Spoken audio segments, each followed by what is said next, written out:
दोस्तों, क्या आप जानते हैं हमारे मन में गंदे विचार क्यों आते हैं? हम नहीं चाहते पर फिर भी हमारे मन में गंदे विचार आते रहते हैं। लेकिन क्यों मन ही हमारा सबसे बड़ा दोस्त है और मन ही हमारा सबसे बड़ा शत्रु है। जब हम अपने मन के हिसाब से चलते हैं तो मन हमें भटका देता है, और जब हम मन को संतुलित कर लेते हैं तो हम अपनी जिंदगी में सब कुछ पा लेते हैं। हम हमारे मन में आने वाले गंदे विचारों को रोकने की कोशिश करते हैं, और जितना हम रोकते हैं उतना ही ये विचार हमारे अंदर प्रवेश कर जाते हैं। आप जिस चीज से जितना दूर भागोगे उतनी ही वह चीज आपको अपने पास लाएगी, इसलिए उससे भागो मत, उस पर संतुलन कायम करो। एक बार एक युवक गौतम बुद्ध के पास आया और गौतम बुद्ध से बोला कि हे बुद्ध, मेरे मन में हमेशा गंदे विचार क्यों आते हैं? मैं नहीं चाहता कि मेरे मन में गंदे विचार आए, पर मेरे मन में हमेशा काम वासना के विचार चलते रहते हैं और मैं इनके बारे में सोच सोचकर बहुत परेशान हूँ। मेरी ऊर्जा और मेरा समय ये सब सोचने में ही नष्ट हो जाता है, और इन सब के विचारों की वजह से मैं कभी भी शांत नहीं रह पाता, और मैं हमेशा ही स्त्रियों को देखकर मोहित हो जाता हूँ, अपने आप को रोक नहीं पाता। बुद्ध मुस्कुराए और उन्होंने उस युवक से पूछा, क्या तुम्हें पता है काम वासना होती क्या है? फिर लड़के ने उत्तर दिया और कहा, बुद्ध, मैं ये तो नहीं जानता कि काम वासना होती क्या है, पर हाँ, ये जो भी है बहुत बुरी चीज है। फिर बुद्ध ने उस युवक से कहा कि सबसे पहले तो तुम्हें ये समझना है कि प्रकृति रूप से जो भी चीजें हमारे अंदर है वह बुरी नहीं है। हमारे जीवन में उसकी कुछ न कुछ जरूरत है। वासना कोई बुरी बात नहीं है, ये तो हमारे मन की एक भावना है जो हमें किसी न किसी चीज की कमी का एहसास कराती है, और फिर हम उस चीज को पाने के लिए उस चीज की तरफ आकर्षित हो जाते हैं। जैसे अगर तुम्हारे पास धन की कमी है तो तुम धन पाने की वासना उत्पन्न हो जाएगी। तो वासना कुछ और नहीं, बस एक प्रकार की कमी है जो कि एक प्रकार की जरूरत का एहसास है, और जब ये जरूरत शारीरिक हो तो हम इसे काम वासना कह देते हैं। युवक ने गौतम बुद्ध से कहा कि बुद्ध, मुझे काम वासना का मतलब तो समझ में आ गया, पर आप मुझे ये बताइए कि ये आती कहाँ से है और कैसे आती है? ये गौतम बुद्ध ने कहा कि काम वासना कहीं से आती नहीं है, ये तो हमारे अंदर ही होती है, और इसका होना तो जरूरी भी है, तभी तो मानव जाति का विस्तार होगा। युवक ने कहा, जब ये हमारे अंदर ही है और जरूरी भी है तो फिर लोग इसे गलत क्यों बोलते हैं? बुद्ध ने कहा कि यही तो समस्या है लोगों की। लोगों ने काम वासना को गलत तरीके से सोच लिया है, इसे छिपाने की, दबाने की कोशिश करते हैं। काम वासना गलत नहीं है, बल्कि काम वासना का गलत तरीके से प्रयोग करना गलत बात है। लोग जिससे प्रेम करते हैं बस उसी के लिए जीने लग जाते हैं, और उसे पाना ही अपना लक्ष्य बना लेते हैं, और उसी के बारे में हमेशा सोचते रहते हैं, पर ये सब गलत है। बुद्ध ने युवक से कहा, क्या तुम्हें पता है जानवरों में भी काम वासना दी है? युवक ने उत्तर दिया, हाँ बुद्ध, जानवरों में भी काम वासना होती है, क्योंकि जानवर भी तो आखिर अपनी पीढ़ी को आगे बढ़ाएंगे। बुद्ध ने कहा, तो फिर हम जानवरों की काम वासना को गलत क्यों नहीं कहते? युवक ने कहा, मुझे नहीं पता, महात्मा आप ही मुझे बताइए। गौतम बुद्ध ने कहा कि जानवर अपनी काम वासना का प्रयोग आनंद प्राप्ति के लिए नहीं करते, वो तो सिर्फ संतान प्राप्ति के लिए काम वासना का उपयोग करते हैं। जानवरों को प्रकृति ने इतनी समझ नहीं दी कि वह काम वासना को अपने सुख का आधार बना सके, जबकि मनुष्य अपनी समझ के बलबूते पर प्रकृति में पाए जाने वाले प्रत्येक वस्तु को अपने सुख के लिए प्रयोग करता है। हम इंसानों ने ही काम वासना को अपने सुख का साधन बना लिया है, जबकि प्रकृति ने तो हमें अपने वंश को आगे बढ़ाने के लिए दिया था, लेकिन इंसानों ने इसे अपने जीवन का परम लक्ष्य बना रखा है, और इस तरह से काम वासना को बेलगाम हो जाना गलत है। युवक ने पूछा, महात्मा जी, ये काम वासना हम पर हावी क्यों हो जाती है, तो ये बेलगाम हो जाती है? तब गौतम बुद्ध ने कहा कि सुनो, अब मैं तुम्हें बताऊंगा, उसे तुम ध्यान पूर्वक, सारा खेल तुम्हें समझ में आ जाएगा, तो मैं तुम्हारे सारे सवालों के जवाब मिल जाएंगे, बस तुम्हें ध्यान से सुनकर समझना है। फिर गौतम बुद्ध इस युवक को बताना शुरू करते हैं कि एक बार की बात है, एक आश्रम में गुरु और उनके शिष्य रहा करते थे। शिष्य रोजाना आश्रम के बाहर स्थित गांव में दीक्षा लेने के लिए जाते थे। उस आश्रम का एक शिष्य जिस गांव में दीक्षा लेने जाता था, उस रास्ते में एक नदी पड़ती थी। वो शिष्य रोज उसी रास्ते से दीक्षा लेने जाता था। एक दिन उसने देखा कि एक लड़का पेड़ के पीछे छुपा हुआ है। वो शिष्य उस लड़के के पास गया और उसे जाकर बोला, भाई तुम इस पेड़ के पीछे छुपकर क्या देख रहे हो? लड़के ने कहा, अरे तुझे नहीं दिख रहा क्या? मैं क्या देख रहा हूँ? तब शिष्य ने नदी की तरफ देखा तो वहाँ पर कुछ लड़कियाँ पानी भर रही थी। वो लड़कियाँ 14-15 साल की लड़की होंगी। तब शिष्य ने उस लड़की से कहा, अरे भाई, वहाँ पर तो लड़कियाँ पानी भर रही हैं, इसमें छुपकर देखने वाली बात क्या है? तब वह लड़का शिष्य की तरफ देखकर उससे कहता है, अरे पागल, तुम्हें दिखाई नहीं दे रहा क्या? कैसे ये परियां नदी से पानी निकाल रही हैं? जरा उनकी अदाओं को तो देखो, उनके कोमल शरीर को देखो, उनकी पतली कमर मटके को उठाते समय बल खाती है और उनके बाल कमर पर कैसे लहरा रहे हैं, मानो सुंदरता बिखर पड़ी हो। और शिष्य उसे देखता ही चला गया। अभी तक तो उसे कुछ भी नजर नहीं आ रहा था और वह बिल्कुल निर्भय था। उसे किसी भी बात का कोई डर नहीं था। लेकिन अब वह छिपकर देखने लगा और उन लड़कियों को देखने लगा जैसे उसने कोई अपराध कर दिया हो। जब वह छुपकर उन लड़कियों को देख रहा था तभी वह अचानक अंदर से कांप गया और उसने कहा कि ये मैं क्या कर रहा हूँ? मैं जो कर रहा हूँ वह सही नहीं है, मुझे यहाँ से चला जाना चाहिए। और फिर वह जल्दी से वहाँ से चला गया। वह आश्रम पहुँच जाता है। आश्रम जाकर वह अपने कार्यों में लग गया। लेकिन जो अभी वह देख कर आया था वही उसकी आंखों के सामने बार बार आ रहा था। उसने मन में वही दृश्य चल रहा था। उसका मन वही सब कुछ देखने के लिए ललायत हो रहा था। उसका किसी भी काम में मन नहीं लग रहा था। सुबह होते ही वह रोज जल्दी भिक्षा के लिए आश्रम से निकल जाता था और उस नदी के पास वाले वृक्ष के पास जाता जहाँ पर वह लड़का पहले से मौजूद रहता था। उसके साथ मिलकर लड़कियों को छुप छुप कर देखा करता था। अब वो शिष्य रोज ही ऐसा करने लग गया। उसका रोज का काम हो गया। अब उस शिष्य का मन किसी भी काम में नहीं लगता था। वह हमेशा ही किसी न किसी प्रकार के विचार में उलझा रहता था। वह आश्रम के कार्यों को भी ठीक ढंग से नहीं कर पा रहा था। न वो ठीक से सो पाता था और न वो ठीक से खाना खा पाता था। उसका मन बेचैन सा रहता था। उसका मन बार बार उन लड़कियों को सौंदर्य को देखने के लिए ललायत होता था। जब गुरु दीक्षा देते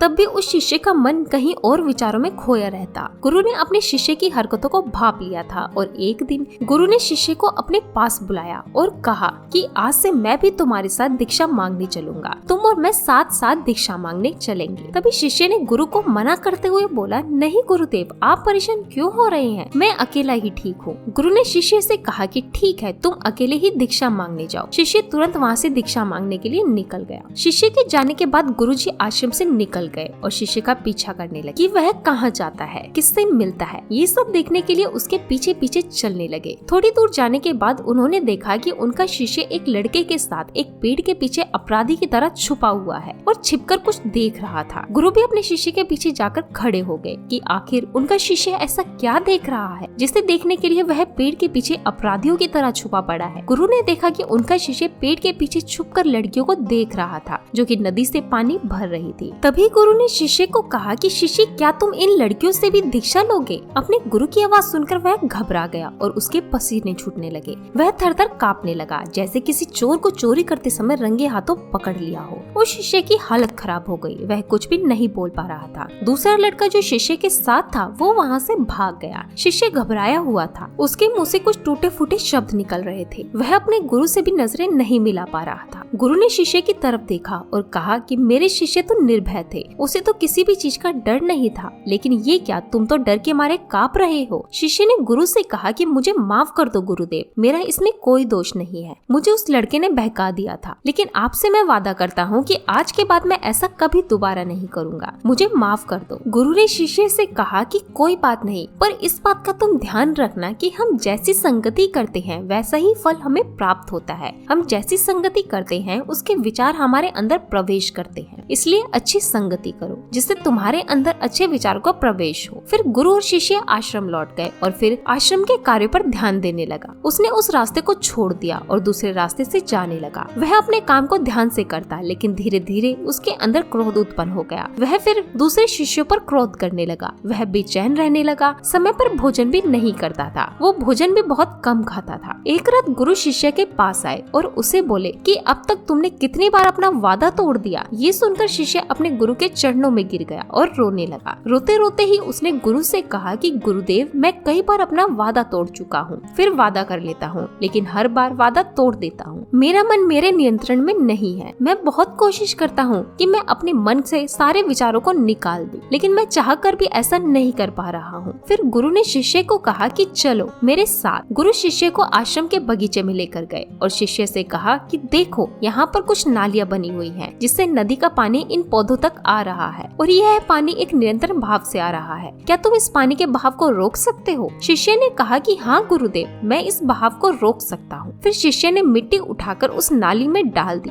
वह पानी थोड़ी देर के लिए रुक गया और फिर थोड़ी देर बाद उसके ऊपर से पानी आ गया। गुरु ने कहा, अरे ये क्या, यह तो पानी रुका ही नहीं। फिर शिष्य ने कुछ कंकड़ पत्थर उठाकर उस नाली में डाल दिए और फिर थोड़ी देर के लिए पानी रुक गया, लेकिन फिर थोड़ी देर बाद ही उन कंकड़ पत्थरों के ऊपर से पानी निकल आया। फिर गुरु ने कहा कि शिष्य, ये क्या हुआ, पानी तो फिर से आ गया। तुम तो बोल रहे थे कि तुम इसे रोक दोगे। हम किसी काम को रोकना चाहें तो क्या हम उसे रोक नहीं सकते? तब शिष्य ने कहा, कोई बात नहीं गुरुदेव, मैं इस पानी को तो आपको रोक कर ही दिखाऊंगा। फिर वह एक बड़ा सा पत्थर लेकर आया और नाली पर डाल दिया और पानी रुक गया। फिर शिष्य ने गुरु से कहा, मैंने कहा था ना कि पानी को मैं रोक दूंगा। मैंने पानी को रोक दिखाया, अपनी बात मैंने पूरी कर दी। गुरु मुस्कुराए और बोले, अच्छा जरा ध्यान से देखो, पानी रुक गया क्या? वो पीछे की नाली तोड़कर बाहर आ गया है और अगल बगल से बह रहा है। और ध्यान से देखो तो इस पत्थर के आगे भी आ गया है और ये पानी अपना रास्ता बदलकर फिर से आगे की तरफ बह जाएगा। और फिर थोड़ी देर बाद ऐसा ही हुआ। फिर गुरु ने शिष्य को समझाया कि तुम्हारे साथ भी तो ऐसा ही चल रहा है। तुम बार बार प्रयास कर रहे हो, बड़े से बड़ा प्रयास कर रहे हो, पर हर बार तुम्हारा प्रयास टूट रहा है। ये हमेशा टूटता ही रहेगा। तुम कितना भी बड़ा पत्थर रख लो, लेकिन पानी तो अपना रास्ता बना ही लेगा। ये सब देखकर शिष्य निराश हो गया। फिर शिष्य ने गुरु से कहा कि गुरुदेव, क्या कोई तरीका नहीं है जिससे मैं इन गंदे विचारों से बाहर निकल सकूं और यह मेरे मन में आए ही नहीं। और गुरु शिष्य को एक नदी के पास ले गया जहाँ से उस बगीचे में पानी आ रहा था। गुरु ने शिष्य से कहा,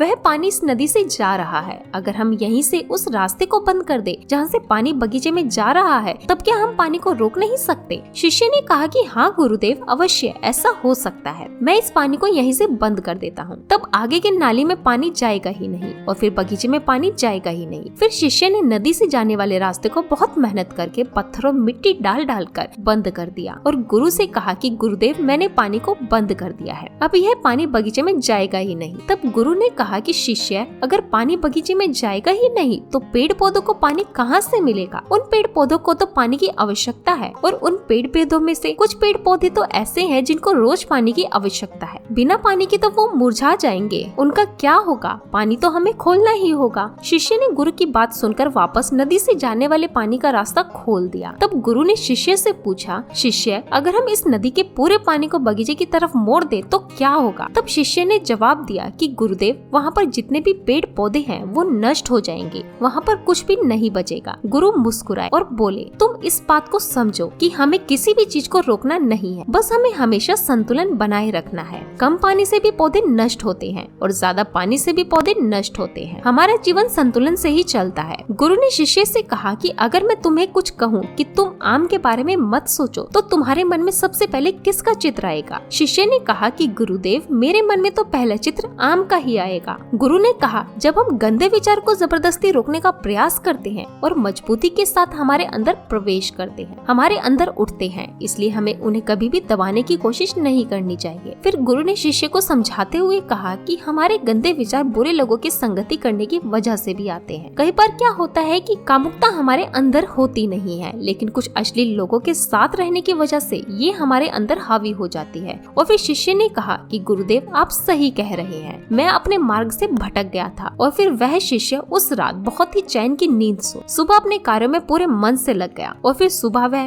दीक्षा लेने के लिए उसी रास्ते से गया जहाँ पर लड़का आज भी पेड़ के पीछे छुपकर उन लड़कियों को देख रहा था। वो शिष्य उस नदी पर गया जहाँ पर लड़कियां पानी भर रही थी। उसने उन लड़कियों से पानी मांगा और लड़कियों में से एक लड़की ने उसे पानी पिलाया और उस सन्यासी शिष्य के चरण छुए। शिष्य ने उसे आशीर्वाद दिया कि तुम्हारा कल्याण हो। शिष्य का मन सकारात्मक ऊर्जा से भर गया। उसके चेहरे पर मुस्कान आ गई थी, जैसे कि उसे कुछ खोया हुआ वापस मिल गया हो। वह वापस अपने रास्ते में जाने लगा। तभी पीछे से वह लड़का आ गया जो पेड़ के पीछे छुपा हुआ था। वो शिष्य के पास आया और बोला, क्या बात है, आज तो तुमने नजदीक से दर्शन कर लिए, तुम तो मुझसे भी आगे निकले। तब शिष्य ने कहा कि हम हमेशा दूसरों के दर्शन करने में लगे रहते हैं, अपने दर्शन कर ही नहीं पाते। तुम कब तक इस पेड़ के पीछे छुपते रहोगे? किसी को पसंद कर लो, उसे बोल दो। अगर वह भी तुम्हें पसंद करती है तो शादी कर लो, पर उससे पहले तुम कुछ बन जाओ, अपने आप को पहचान लो। ऐसा अपना समय बर्बाद मत करो। फिर वह लड़का रोज उस शिष्य से मिलने लगा और उस लड़के ने नदी पर जाना छोड़ दिया और फिर वह लड़का अपने जीवन में कुछ बनने के लिए संघर्ष करने लगा। तो तुमने देखा संगति का असर क्या होता है। अपनी संगति बदलो, अपने विचार बदलो। बुद्ध ने युवक से पूछा, क्या तुम्हें तुम्हारे सारे सवालों का जवाब मिल गया? युवक ने कहा कि हाँ महात्मा जी, आपका बहुत बहुत धन्यवाद। तब गौतम बुद्ध ने युवक से कहा कि जब तुम्हारे मन में गंदे विचार आए तब आप अपने आप को दोषी मत मानो। ये शरीर है और ये सब इसमें हजारों वर्षों से सीखा है। एक केवल तुम्हारे सोच लेने से, शपथ लेने से ये टूटने वाला नहीं है, लेकिन तुम्हारे पास वो शक्ति है, वो ऊर्जा है जिसका तुम्हें संतुलन उपयोग करना होगा। तुम एक जीवित ऊर्जा हो जो कुछ भी अनुभव करने के लिए स्वतंत्र है, जो निर्माण करने के लिए स्वतंत्र है। इसलिए तुम अपने आप को पहचानो।